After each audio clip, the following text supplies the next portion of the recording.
4 महीने पहले की बात है, 14 मार्च 2024। अमेरिका में एक ईसाई धर्म के मानने वाले पादरी और उन्होंने एक भविष्यवाणी की। बाकायदा सोशल मीडिया पर, खासतौर पर यूट्यूब पर उन्होंने अपना ही एक वीडियो अपलोड किया और इस वीडियो में वो कहते हुए सुनाई देते हैं, जो एग्जैक्ट लाइन है वो मैं आपको बताऊं। वो वीडियो इंग्लिश में था, मैं उसको हिंदी में ट्रांसलेट करके बताता हूं आपको कि मैंने ट्रंप पर जानलेवा हमला देखा। मैंने देखा कि बुलेट उनके कान को छेदती हुई चली गई। ये गोली उनके सिर के इतने नज़दीक से गई कि इससे उनके कान के पर्दे फट गए। मैंने ये भी देखा कि वो इस बीच ज़मीन पर गिरे और भगवान को याद करने लगे। ब्रेंडन बिग्स, ये इन पादरी साहब का नाम है। 14 मार्च 2024 का ये वीडियो सोशल मीडिया पर है और अचानक कल से पिछले 24 घंटे से ये वीडियो वायरल हो गया। 4 महीने पुराना वीडियो अब खासतौर पर अमेरिका में लोग इस वीडियो को ढूंढ ढूंढ कर देख रहे हैं, क्योंकि एक भविष्यवाणी ऐसे सच साबित हो सकती है। 14 मार्च को एक शख्स कहता है कि अमेरिका के एक्स प्रेसिडेंट डोनाल्ड ट्रंप के ऊपर गोली होगी, जानलेवा हमला होगा। चलो जी ठीक है, इतना तक तो चलता है कि हमला होगा, गोली होगी, जो भी हो, लेकिन गोली उनके कान को छेदते हुए निकल जाएगी, वो नीचे गिर जाएंगे। अब इत्तेफाक से 4 महीने बाद इस भविष्यवाणी के, और इत्तेफाक से वो दिन 14 मार्च 2024 और फिर आती है तारीख 14 जुलाई 2024 यानी संडे, यानी कल। और अचानक शाम के 6 बजे अमेरिकी टाइम के हिसाब से डोनाल्ड ट्रंप पर एक गोली चलती है और वो गोली उनके कान को छेदते हुए निकल जाती है। कोई कैसे ऐसी भविष्यवाणी कर सकता है? हमले तक तो समझ में आता है, लेकिन गोली कहाँ लगेगी, लगेगी नहीं लगेगी, और कान को छेदते हुए निकल जाएगी, इतनी सटीक भविष्यवाणी कैसे? लेकिन तभी तो ये वीडियो वायरल है। अब ये तो हो गई इन साहब की भविष्यवाणी की, और इसी भविष्यवाणी के आखिर में वो एक लाइन और कहते हैं। वो लाइन इस कहानी के आखिर में सुनाऊंगा। शिकारपुरी मुझे याद दिला देंगे अगर मैं भूल गया तो वो लाइन, पर अभी नहीं सुनाऊंगा, आखिर में वो एक लाइन। अब आते हैं इनकी भविष्यवाणी, तो आपने सुन ली। अब हुआ क्या था और क्यों हुआ, इसके पीछे की असली कहानी क्या है? तो डोनाल्ड ट्रंप, और इसी साल आप सबको पता है अमेरिका में क्राइम तक फैमिली के बहुत मेंबर हैं। मुझे अभी अमेरिका जाने पर इस बात का एहसास भी हुआ। बहुत सारे नए दोस्त बने, बहुत सारे नए परिवार बने। तो उसी अमेरिका में इसी साल शायद नवंबर में अमेरिकी प्रेसिडेंट का इलेक्शन है। अमेरिका में जो प्रेसिडेंट का टेन्योर होता, कार्यकाल, वो होता है 4 साल का, हम सभी जानते हैं। और एक बड़ी अच्छी चीज़ वहाँ की जो मुझे लगती है कि एक कैंडिडेट या एक प्रेसिडेंट मैक्सिमम 8 साल से ज़्यादा ऑफिस में या वाइट हाउस में नहीं रह सकता। ये बड़ी अच्छी चीज़ है। 8 साल तक ही आप प्रेसिडेंट रहेंगे, क्योंकि उसके बाद फिर आप जोड़ तोड़, गंदी राजनीति, ये सब नहीं चलेगा। मुझे लगता है ये सिस्टम, ये व्यवस्था अच्छी है। तो खैर, अमेरिका में इसी साल प्रेसिडेंट का चुनाव होना है। अभी मौजूदा प्रेसिडेंट जो है वो जो बाइडेन है, वो, और जो चुनाव होगा और जो उनको टक्कर देंगे वो हैं रिपब्लिकन पार्टी के डोनाल्ड ट्रंप कैंडिडेट। इत्तेफाक से अपने पहले टर्म में सिर्फ 4 साल के बाद डोनाल्ड ट्रंप हार गए थे बाइडेन से, और अब फिर से वो तमाम, इस दौरान में बड़ी मुश्किलें आई, इनके ऊपर केस हुआ, सब कुछ, वो मग फोटो भी लिया गया कैदी के तौर पर। अमेरिका के इतिहास में इससे पहले कभी नहीं हुआ। तो खैर, अब वो एक बड़ा स्ट्रांग उन्होंने कमबैक किया, और उनकी अभी तक की जो सर्वे रिपोर्ट है, बड़े मतलब कह रहे हैं कि बाइडेन से थोड़ा ऊपर, अपर हैंड है। तो वही ट्रंप चैलेंज कर रहे हैं बाइडेन को। तो अगर वो बनते हैं तो ये उनका दूसरा टेन्योर होगा, 4 साल के लिए फिर बन जाएंगे। और बाइडेन कंटिन्यू, मतलब उनका भी ये 4 साल है अभी, क्योंकि ट्रंप को हराया था उन्होंने। तो बाइडेन जीते तो अगला 4 साल उनका, और अगर बाइडेन हारे तो डोनाल्ड ट्रंप को फिर 4 साल। तो अब उसी को लेकर, उसी इलेक्शन को लेकर जो नवंबर में होना है, कैंपेन चल रहा है, चुनावी प्रचार अमेरिका में। और उसी चुनावी प्रचार के लिए अपने अपने जो डेमोक्रेटिक हैं और रिपब्लिकन हैं, 2 ही पार्टी है अमेरिका में, आपको पता है। डेमोक्रेटिक की इस वक्त सरकार है, जिसके जो बाइडेन प्रेसिडेंट है। रिपब्लिकन का चेहरा बनने जा रहे हैं अभी डोनाल्ड ट्रंप। हालांकि अभी आखिरी मोहर उनके नाम पे लगी नहीं है कि यही कैंडिडेट होंगे, लेकिन लगभग वो एक खाना पूर्ति है, वही है। तो अब डोनाल्ड ट्रंप चुनावी कैंपेन में लगे हुए थे, और इसी चुनावी कैंपेन के तहत कल यानी कि 14 जुलाई को उनको अमेरिकी स्टेट पेंसिल्वेनिया के एक शहर है बटलर, वहाँ पर अपने रिपब्लिकन सपोर्टर के सामने भाषण देना था। ये वहाँ पहुँचते हैं, जिस जगह पर बटलर शहर में ये कैंपेन या भाषण उनका रखा गया था, चुनावी रैली, उस जगह की अगर आप तस्वीरें देखें तो वो जो पूरा ग्राउंड है वो किसी एम्पी थिएटर जैसा लगता है। खाली है एकदम, कुछ स्टेज वैसे बने हुए हैं और आसपास में कुछ नहीं है दूर दूर तक। अगर आप तस्वीरों में देखें, उस मंच के पीछे एक शायद कोई वेयर हाउस है, कोई गोडाउन जैसी जगह। उस मंच के लेफ्ट में अगर देखें तो वहाँ पे एक छोटा सा कोई गोदाम टाइप की है, और अगर राइट में आप देखेंगे तो दूरी पर कुछ फैक्ट्री है, कारखाने हैं। तो ट्रंप साहब मंच पर हैं, सामने उनके समर्थक हैं और उसके बाद उनकी अपनी secret service, FBI, local police, इन सब की सुरक्षा घेरा है और वो भाषण देते हैं। अच्छा, कमाल की बात यह कि डोनाल्ड ट्रंप जब भी भाषण देते हैं तो आजकल दुनिया के हर नेता ही करते हैं, टेलीप्रॉम्प्टर का इस्तेमाल करते हैं। टेलीप्रॉम्प्टर का मतलब, वो टेलीप्रॉम्प्टर बहुत सारे अगर लोग आप नहीं जानते, वो चीज़ें जो सामने होती है जिसपे सब लिखा होता है लेकिन दिखाई नहीं देती किसी को, ऐसा लगता है कि आप सामने वाले को देख के बात कर रहे हैं। तो जनरली 2 टेलीप्रॉम्प्टर होता है, एक राइट एक लेफ्ट। तो एक लाइन इधर से पढ़ ली, एक लाइन इधर से पढ़ ली। मैं देख आपकी तरफ रहा हूँ, सिर्फ नज़रें घुमा रहा हूँ, ऐसा लग रहा है कि मैं पब्लिक से को देख कर बात कर रहा हूँ, लेकिन नहीं, मैं पब्लिक को नहीं देख रहा हूँ, मैं उस टेलीप्रॉम्प्टर को देख रहा हूँ। लेकिन मेरा आई लुक वैसा है कि ऐसा लग रहा है कि मैं सामने देख रहा हूँ पब्लिक को। तो वो टेलीप्रॉम्प्टर है जिस पर लिख कर लोग पढ़ते हैं। हमारे यहाँ न्यूज़ एंकर भी टेलीप्रॉम्प्टर पर पढ़ते हैं। मुझे टेलीप्रॉम्प्टर से बड़ी एलर्जी है, तो इसलिए मैं बिना टेलीप्रॉम्प्टर के पढ़ देता हूँ। तो खैर, डोनाल्ड ट्रंप को आदत थी कि वो टेलीप्रॉम्प्टर पर पढ़ते थे। लेकिन अब कल इत्तेफाक कहें या क्या कहें, बहुत सारे भी सवाल उठेंगे इसमें। वो वहाँ आते हैं और सीधे अपने समर्थकों से कहते हैं कि मैं आज जो भी करूँगा आपसे सीधे बात करूँगा, नो टेलीप्रॉम्प्टर। और इतना कहते हैं और कुछ शब्द कहते हैं, अचानक गोलियों की आवाज़ सुनाई देती है, एक एक करके पहले 3 गन शॉट। और इसी दौरान में तस्वीर में दिखता है कि ट्रंप अपना एक हाथ कान की तरफ उठाते हैं और उसके बाद कान की तरफ उठाते हैं और फिर जब वो अपनी हथेली की तरफ देखते हैं तो हाथ में खून, उसके बाद वो नीचे झुक जाते हैं। तब तक जो आसपास उनके खड़े हुए थे सीक्रेट सर्विस के लोग, वो उनके ऊपर उनको कवर दे देते हैं। एक एक करके 3 गन शॉट हुआ और जब वो नीचे बैठते हैं तो फिर गन शॉट की आवाज़ आती है और इस बार 5 राउंड गोलियाँ चलती हैं। तो कुल 8 राउंड गोलियाँ चली। उसके बाद तस्वीर दिखती है डोनाल्ड ट्रंप के कान से, उनके चेहरे पे, उनके कपड़ों पे खून। फ़ौरन उनको पूरी सिक्योरिटी के साथ उनके सीक्रेट सर्विस के लोग उठाकर वहाँ से उनको गाड़ी में ले जाते हैं और उसके बाद उन्हें हॉस्पिटल ले जाते हैं।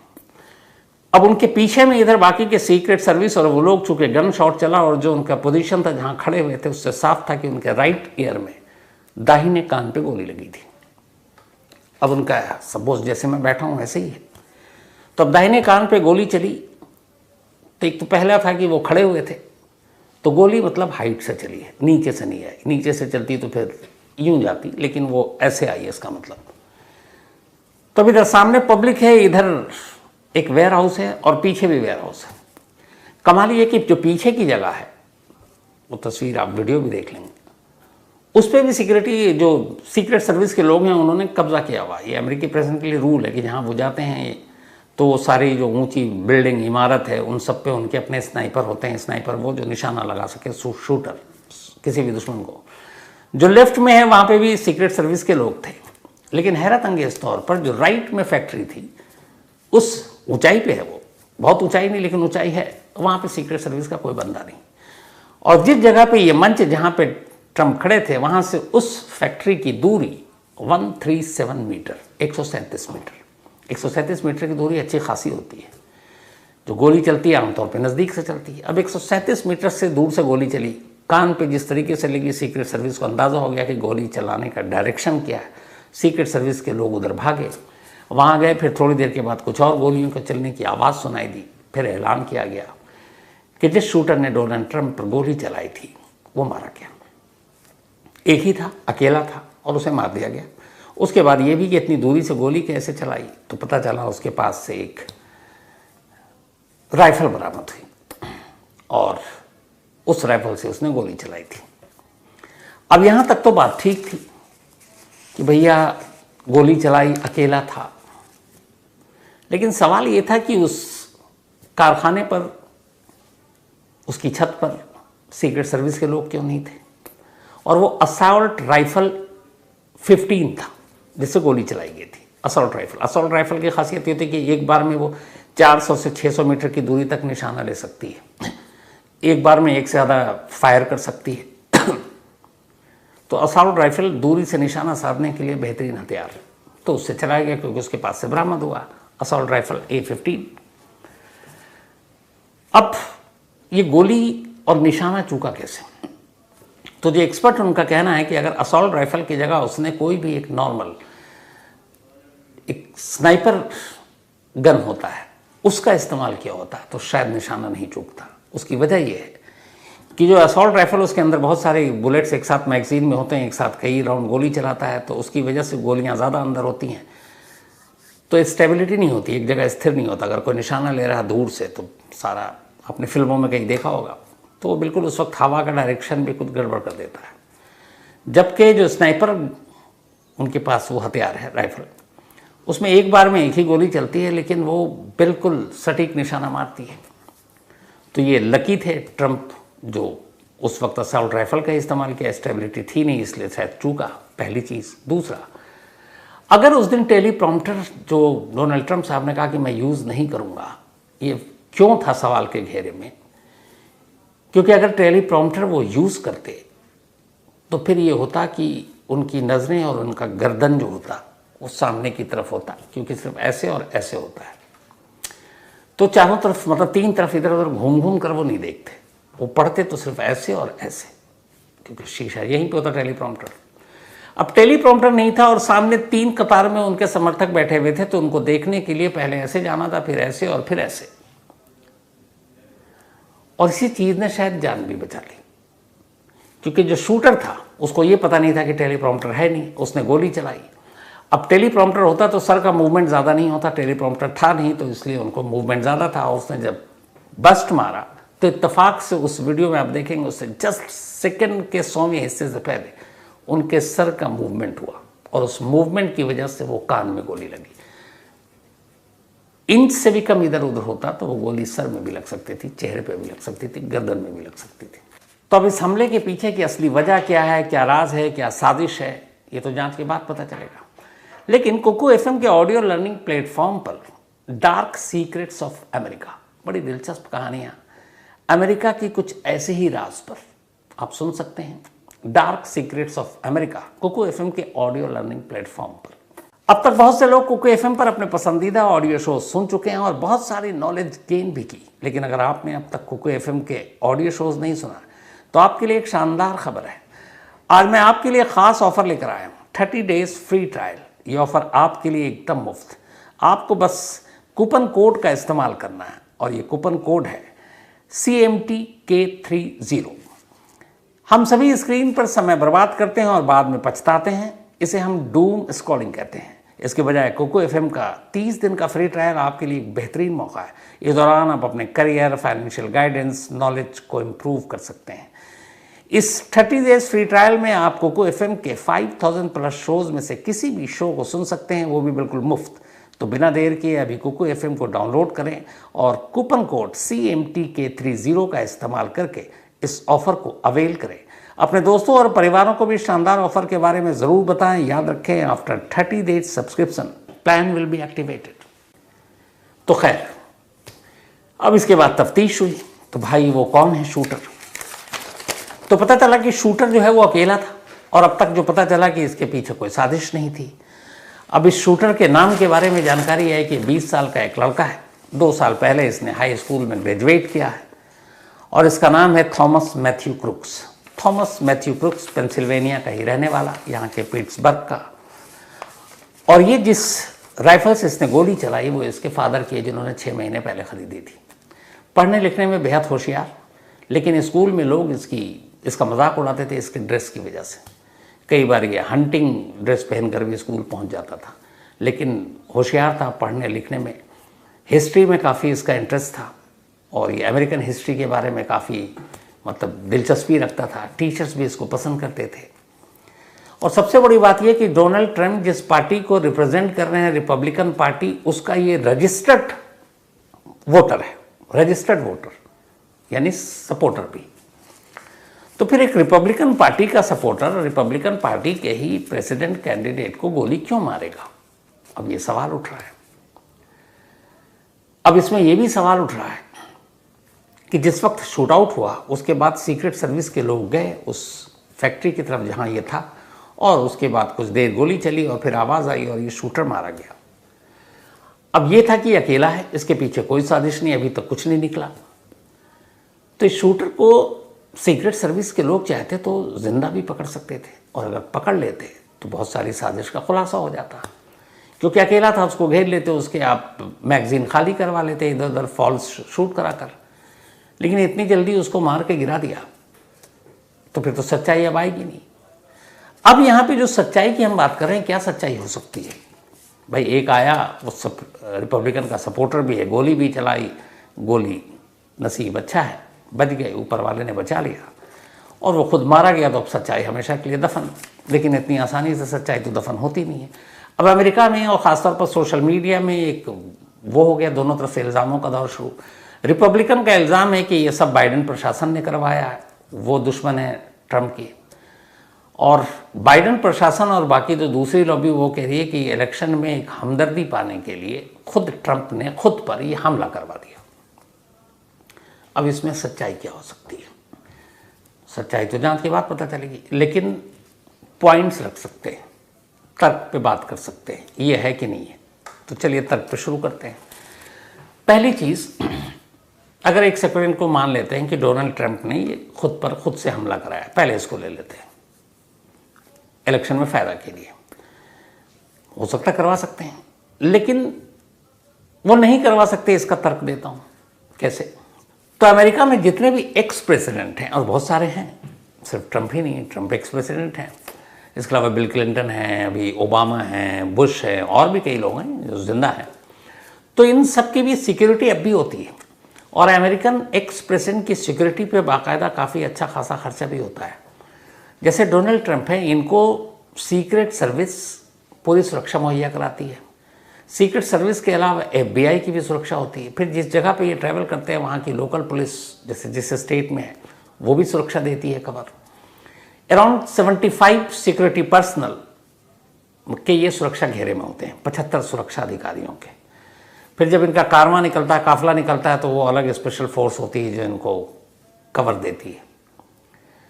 अब ये जो सीक्रेट सर्विस है जो सुरक्षा दे रही है डोनाल्ड ट्रंप को as a ex president of America, ये आती है एक फेडरल एजेंसी के अंडर में, और वो फेडरल एजेंसी जो है अमेरिकन गवर्नमेंट के अंडर में, यानी कि सीधे इस वक्त जो बाइडेन के अंडर में। तो सीक्रेट सर्विस रिपोर्ट कर रही है इनडायरेक्टली, अगर देखें तो जो बाइडेन एडमिनिस्ट्रेशन को, ट्रंप को नहीं। अब अगर ट्रंप ने खुद ये साजिश रची है तो फिर पूरी सीक्रेट सर्विस अंधेरे में, पूरी FBI अंधेरे में, लोकल पुलिस, यहाँ ये हुआ जो आपका पेंसिल्वेनिया में, यहाँ की भी लोकल अथॉरिटी पुलिस, सब अंधेरे में, और सब कुछ छुपा कर उन्होंने ये साजिश रच दी, हजम नहीं होती। पहला पॉइंट। दूसरा, चलिए खुद पे हमला करवाया, 137 मीटर दूर एक शूटर बैठा हुआ है असॉल्ट राइफल लेकर, और शूटिंग को लेकर आपने देखा होगा उसमें बड़ी बारीक सी हवा का रुख क्या है, आपकी सांस कितनी तेज़ चल रही है, धड़कन, इन सारी चीज़ों का असर तब होता है जब आप बहुत दूर का कोई निशाना ले रहे हैं। आप सामने से, नज़दीक से, क्लोज रेंज से तो बड़ा ठीक है, दूर में, और अगर ये साजिश है कि खुद पे हमला करा के वाहवाही लूटनी है, तो ये तो फिर जिगर की बात होगी कि 137 मीटर दूर बैठा हुआ एक शूटर है और उसको ये है कि भैया कान में ही गोली मारनी है। ये कोई रिस्क नहीं ले सकता। यूं ज़रा सा खेल हुआ दाएं बाएं, गोली कहीं और लगी, गए आप। तो चुनाव जीतने के लिए अपनी पूरी जान और ज़िंदगी कोई दांव पे लगा दे, ये भी गले में नहीं उतरता। दूसरा पॉइंट। तीसरा पॉइंट, अमेरिका में प्रेसिडेंट का डिबेट होता है, प्रेसिडेंशियल डिबेट, जो अलग अलग जैसे CNN और बाकी चैनल भी कराती है, उसमें वोटिंग भी होती है। तो अभी तक की जो वोटिंग और सर्वे है उसके हिसाब से जो बाइडेन पिछड़ रहे हैं और डोनाल्ड ट्रंप आगे हैं। तो रेस में जब वो आगे हैं तो फिर क्यों सहानुभूति वोट उनको चाहिए कंपटीशन में? तो ये भी गले नहीं उतर रही है। तो ये तो हो गई इनके पक्ष की बात। अब दूसरी तरफ आई है कि जो बाइडेन ने ये हमला करवाया, हो सकता है राजनीति में तो बहुत कुछ ऐसा होता है, लेकिन अब यहां पे भी तर्क है कि डोनाल्ड ट्रंप को इस वक्त, जबकि अमेरिका के चुनाव में कुछ 4-5 महीने शायद रह गए, इतने ही रह गया, इससे कम, ऐसे वक्त में अगर डोनाल्ड ट्रंप को कुछ होता है या घायल ही हो जाते हैं तो हमदर्दी उधर जाएगी। तो कोई भी सरकार, एडमिनिस्ट्रेशन क्या ये बेवकूफ़ी करेगी कि पब्लिक की हमदर्दी के लिए सिर्फ हमला करवा दे, या तो सीधे कि गोली ही मार दिया। तो गोली मारने के लिए फिर ये है कि जब आपके पास पूरी सीक्रेट सर्विस और सारी चीज़ें हैं, उसी में से किसी को बराबर में खड़ा है, आपने अमेरिका के इतिहास में देखा होगा ऐसी साजिशें जो आज तक खुली नहीं, और फिर वो मारे और फिर दूसरा उसको मार दे, सच्चाई हमेशा के लिए दफन हो जाएगी। तो ये फिट नहीं बैठता है कि ऐसा हो पाएगा। लेकिन ये है कि ये बात हजम नहीं हो रही है, कितनी दूर से कोई सिर्फ कान छेदते हुए गोली मार ले और गोली निकल ले, तो ये फिर कैसे मुमकिन है। तो ये तो हो गया दोनों तर्क वितर्क सोशल मीडिया पे। हालांकि एलन मस्क ने भी इस वीडियो पे एक हैरानी जताई है कि ऐसी कैसी गोली चली कि कान के नीचे से निकल गई और कुछ हुआ नहीं, उन्होंने भी कहा है। तो खैर वो उनकी अलग चीज़ें हैं। अब आइए, ये जांच में जो होगा होगा, लेकिन अमेरिकी इतिहास में ये कोई अकेला मामला नहीं है। अब तक अमेरिकी इतिहास में 4 प्रेसिडेंट ऐसे हुए हैं जिनकी गोली मारकर हत्या कर दी गई। इनमें से 1-2 की शायद मैंने कहानी भी आपको सुनाई है। 5 प्रेसिडेंट ऐसे हैं जो प्रेसिडेंट थे, जब उन पर हमला हुआ गोलियां चली, नसीब अच्छा था बच गए। 4 ऐसे थे प्रेसिडेंट के कैंडिडेट, ठीक डोनाल्ड ट्रंप जैसे, जो उस वक्त उम्मीदवार थे, चुनाव लड़ रहे थे, और उनके ऊपर भी हमला हुआ। इनमें से 1 कैंडिडेट की तो मौत हो गई, बाकी 3 बच गए थे। तो कुल 13 ऐसे, डोनाल्ड ट्रंप के इस हमले के साथ मिला दूं तो अमेरिकी हिस्ट्री में 13 ऐसे अमेरिकी प्रेसिडेंट हैं या एक्स प्रेसिडेंट हैं या प्रेसिडेंट के कैंडिडेट हैं जिनके ऊपर जानलेवा हमला हुआ, और जिसमें से 4 लोगों की मौत हो गई। अब इनमें से पहला नाम जो शुरुआत हुई थी बहुत पहले 1865 14 अप्रैल, और वो बहुत बड़ा नाम अमेरिका के लिए नहीं पूरी दुनिया के लिए, अब्राहम लिंकन।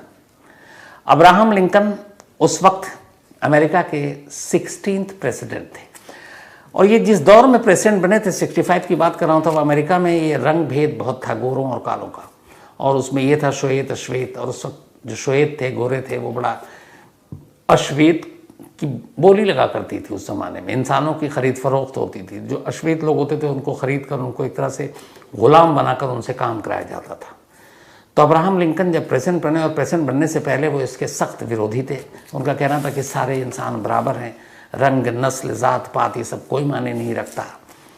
तो इस चीज़ के ख़िलाफ़ थे। फिर जब वो प्रेसिडेंट बने, तो प्रेसिडेंट बनने के बाद उन्होंने कानून ही बना दिया कि अब कोई इंसान श्वेत अश्वेत को नहीं खरीदेगा, ब्लैक एंड वाइट वाला जो था, और ये कोई ग़ुलामी नहीं करेगा, और ये जानवर नहीं है जो इस तरीके से ख़रीदे और बेचे जाएंगे। इंसानों की खरीद फरोख्त पे भी रोक लगा दी और सबको बराबर का हक देने की बात की। उससे बहुत सारे लोग नाराज़ हो गए जिनको ये जचता था कि अच्छा श्वेतों को ख़रीदो और फिर उनसे ग़ुलामी कराओ। तो बड़े सारे इससे नाराज़ हो गए। इसको लेकर अमेरिका में उस वक्त सिविल वॉर भी हुआ, गृह युद्ध भी हुआ, लेकिन फिर भी सारी चीज़ें बचती रहीं। लेकिन आखिर में 14 अप्रैल 1865 को अब्राहम लिंकन एक थिएटर में एक प्ले देखने गए थे, और वहीं इंटरवल में ही उस थिएटर में उन पीछे से एक शख्स ने उनके सिर में गोली मार दी थी। और ये गोली जो मारने की वजह थी वो यही थी, काले और गोरों के बीच के फ़र्क को जो मिटाना चाहते थे लिंकन, और इस ग़ुलाम की प्रथा के ख़िलाफ़ थे। तो इसीलिए एक ऐसे शख्स ने जो इस प्रथा के सपोर्ट में था, उसने उनको गोली मारी। और इस शख्स का नाम था जॉन वाइक्स बूथ, और इसी ने अब्राहम लिंकन को गोली मारी थी। और फिर ये अमेरिका के पहले प्रेसिडेंट थे लिंकन जो इस तरह की गोलीबारी के शिकार हुए। इसके बाद 1865 में अब्राहम लिंकन थे। 1881 में सेकंड जो अमेरिका के 20th प्रेसिडेंट थे जेम्स गारफील्ड, इनको गोली मारी गई थी वॉशिंगटन डीसी के वॉलमोर स्टेशन पर। ये एक स्टेशन के थ्रू एक स्कूल में जा रहे थे, इनके अपने बच्चों का कुछ वहाँ फंक्शन था, तो अपने बच्चों को इंट्रोड्यूस कराने के लिए जा रहे थे। तो उस वक्त इनकी गोली मारकर 19 सितंबर मतलब जब इनको गोली लगी 2 जुलाई 1881 की बात है, और गोली लगने के बाद 19 सितंबर को इनकी मौत हो गई थी। ये बीच में अस्पताल में थे, गोली निकालने की इनकी कोशिश की गई लेकिन कामयाब नहीं हो पाए और गारफील्ड की मौत हो गई। गारफील्ड की मौत की बड़ी अजीब वजह थी। एक शख्स था जिसने इनको, उसका नाम था गोइटो। गोइटो कुछ करना चाहता था, ज़िंदगी में कुछ कर नहीं पाया तो उसने कहा पॉलिटिक्स में चलते हैं। पॉलिटिक्स में चलकर वो अपने कुछ नारे लिखता और नारे लिखकर उसके पर्चे छपवाता, इधर उधर बांटता, सब कुछ करता।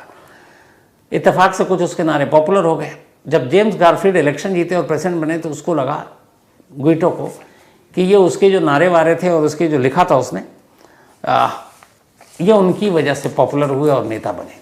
तो उसको ये था कि कम से कम मैंने इतना किया तो मुझे किसी देश का कहीं का एम्बेसडर ही बना दो। बट वो वैसे ही था, कुछ उसका रोल इतना था नहीं। तो जब उसे लगा कि उसकी कोई सुन नहीं रहा है तो फिर उसने कहा कि इस आदमी की वजह से कोई सुन नहीं रहा, तो उसने सीधा कहा कि क्यों ना प्रेसिडेंट गारफील्ड को मार देते हैं, और आखिरकार उसने गोली मार दी थी। बाद में ये गोइटो पकड़ा गया था और ठीक 1 साल के बाद 1882 में उसे फांसी पर लटका दिया गया था। तो ये सेकंड प्रेसिडेंट अमेरिका के थे जिनकी गोली मारकर हत्या की गई थी। इसके बाद 1901 का दौर आया। 6 सितंबर 1901 विलियम मैककिनले, ये अमेरिका के 25th प्रेसिडेंट थे विलियम मैककिनले, और इनको भी, इनसे पहले 2 अमेरिकी प्रेसिडेंट को गोली मारी गई थी, ये तीसरे थे जिनको अमेरिका के बफेलो इलाके में एक इवेंट के दौरान गोली मारी गई थी। और इनको जब गोली मारी गई तो पेट में उस वक्त गोली धंस गई थी और काफ़ी दिन तक हॉस्पिटल में रहे, लेकिन उस गोली की वजह से इन्फेक्शन हो गया और 14 सितंबर को उनकी डेथ हो गई थी। इस बार जिसने गोली चलाई थी वो लियोन जोलगोज उसका नाम था। 1893 में इकोनॉमी क्राइसिस, आर्थिक मंदी आ गई थी और उसको लगता था कि इस आर्थिक मंदी के लिए नेता, जो भ्रष्ट नेता है, वो सब जिम्मेदार हैं, और उसकी भी नौकरी चली गई। तो उस वक्त प्रेसिडेंट थे मैककिनले, उसे लगा कि ये आदमी सबसे ज़्यादा जिम्मेदार है मेरी नौकरी और इसके लिए। तो उसने कहा कि इसको गोली मार देते हैं, और उसने फिर सिर पहले ने गोली मार दी। बाद में वो पकड़ा गया। 29 अक्टूबर 1901 को बिजली की कुर्सी पर बिठाकर उसे मौत दे दी गई। इसके बाद John F Kennedy, New York airport का नाम भी इसी नाम पर है। 22 नवंबर 1963 की बात है। दलास अमेरिका में एक जगह है, वहाँ कैनेडी एक बार और राष्ट्रपति बनने की तैयारी में जुटे हुए थे, और चुनाव से पहले, ये वही वाली बात है जब ये कैंपेन थे, डोनाल्ड ट्रंप वाली कहानी थी, तो सब कुछ अपना कैंपेन वैम्पेन चल रहा था। 21 नवंबर को टेक्सास पहुंचे जहां उन्हें कुछ प्रोग्राम में हिस्सा लेना था, और इसके बाद उस सड़क के बीच से रैली कार में बैठे हुए गुजर रहे थे और तभी अचानक गोलियां चली और कैनेडी के गर्दन में एक गोली आकर लगी थी। उसके बाद कैनेडी की भी मौत हो गई, और कैनेडी की इस मौत के बाद बहुत सारी इंक्वायरी हुई, कई लोग शक के घेरे में आए। लेकिन आज 1963 की ये बात है, लगभग 70 साल होने वाले होंगे। आज भी ये रहस्य है कि जॉन एफ कैनेडी को गोली किसने मारी थी। इसके पीछे बड़ी बड़ी पॉलिटिकल और बाकी साजिश, रशियन खुफिया एजेंसी KGF का भी नाम आया, और भी 2-4 लोगों का नाम आया, लेकिन प्रूफ किसी का नहीं मिला। और जॉन एफ कैनेडी के कत्ल की साजिश की कहानी आज भी अधूरी है, और ये पता नहीं चल सका कि इसके पीछे था कौन। तो ये थे वो 4 अमेरिकी राष्ट्रपति जिनका कत्ल हुआ। पर कहानी खत्म करूं उससे पहले मुझे शिकारपुरी ने याद दिला दिया। शुरू में मैंने आपसे कहा था कि जो ब्रेंडन बिक्स, जिन्होंने भविष्यवाणी की थी 14 मार्च को कि डोनाल्ड ट्रंप पर ऐसा हमला होगा, गोली कान छेदते हुए निकल जाएगी, आखिरी लाइन में उन्होंने एक और भविष्यवाणी की थी। वो आखिरी लाइन अब बताता हूँ। इन्होंने उस वीडियो में आखिरी लाइन में ये कहा, मैं दीपक को कहूँगा पूरा वीडियो अगर पता नहीं चल सकता है नहीं वैसे, लेकिन सोशल मीडिया पे आपको मिल जाएगा, सिर्फ आप ब्रेंडन बिक्स करके देखेंगे। तो इसमें उनकी आखिरी लाइन की जो भविष्यवाणी थी वो ये थी कि उन्होंने ट्रंप को राष्ट्रपति चुनाव जीतते हुए भी देखा। वो ये कि उन्होंने ट्रंप को चुनाव जीतते हुए भी देखा। तो अगर 14 मार्च की भविष्यवाणी 14 जुलाई को हूबहू वैसे ही हुई, तो नवंबर के बाद चुनाव, तो क्या ब्रेंडन बिक्स की भविष्यवाणी सही होगी कि वही चुनाव जीतेंगे, यानी बाइडेन हारेंगे और अगले प्रेसिडेंट फिर वापस डोनाल्ड ट्रंप बनेंगे। दिलचस्प होगा ये देखना जब चुनावी नतीजा आएगा। हालांकि अब तक के जितने सर्वे हैं, मैंने आपको शुरू में बताया, उसमें बाइडेन पीछे चल रहे हैं। क्या पता ये भविष्यवाणी भी सच हो जाए। खैर, अब वही अपना सिलसिला। अर्पिता यादव आज इनका बर्थडे है, तो हैप्पी बर्थडे अर्पिता जी। और ये रवि पटेल साहब ने भेजा, उनकी वाइफ हैं, साथ ही रॉकी एंड रोजी। नेहा गौर, हैप्पी बर्थडे आपको भी नेहा गौर जी। और ये विशाल गौर जी की पत्नी है। काव्या का भी आज बर्थडे है, तो हैप्पी बर्थडे काव्या। और ये दीक्षा एंड करण बजेठा उनकी बेटियां हैं, और साथ ही रिया और अमित ने भी भेजा है। विभा कुमारी, इनका भी आज बर्थडे है, तो हैप्पी बर्थडे विभा। और ये भेजा है सोनू कृष्ण ने, उनकी वाइफ हैं। सुमन, इनका भी आज जन्मदिन, तो हैप्पी बर्थडे सुमन जी। और ये भेजा कमलेश बामनिया ने है। सोनू तिवारी का भी आज जन्मदिन है, तो हैप्पी बर्थडे सोनू भाई। साथ ही मानसी चौरसिया का भी जन्मदिन, तो हैप्पी बर्थडे मानसी जी। और भेजा राजकुमार चौरसिया ने है, उनकी वाइफ है मानसी। अनुकीर्ति मौर्य, इनका भी आज जन्मदिन, तो हैप्पी बर्थडे अनुकीर्ति। और ये भेजा अनुपम मौर्य ने है। साथ ही गुरुमूल चंद भाटी, इनका भी आज जन्मदिन, तो हैप्पी बर्थडे गुरुमूल जी। गरिमा अधिकारी, ब्लेटेड हैप्पी बर्थडे आपको गरिमा जी, मिस हो गया था। और ये भेजा दीपक अधिकारी जी ने, उनकी पत्नी है गरिमा जी। अरसलान अहमद, इनका भी बर्थडे है आज, तो हैप्पी बर्थडे अरसलान। और ये अकील अहमद ने भेजा, उनके बेटे हैं अरसलान। साथ ही विजय ठक्कर साहब, थैंक यू सो मच विजय ठक्कर साहब। सैटरडे को आए थे दफ्तर मिलने के लिए, मुंबई से हैं ये, बड़े अच्छे इंसान। और जिस सब्जेक्ट पे सबसे कम मुझे जानकारी है, ये उसी के माहिर हैं। ये जो आपका economy, finance, Sensex, share market, तो आप में से शायद बहुत सारे लोग जानते होंगे विजय ठक्कर, यूट्यूब पे इनका अपना चैनल भी है, जो मार्केट के उतार चढ़ाव और निफ्टी सेंसेक्स इतना ही जानता हूँ मैं बस, तो उसके माहिर है ये। थैंक यू सो मच विजय ठक्कर भाई, आपकी इस प्यार भरी मुलाकात के लिए। एंड मुलाकात होती रहेगी, और मुंबई आया तो ज़रूर आपसे मिलूँगा।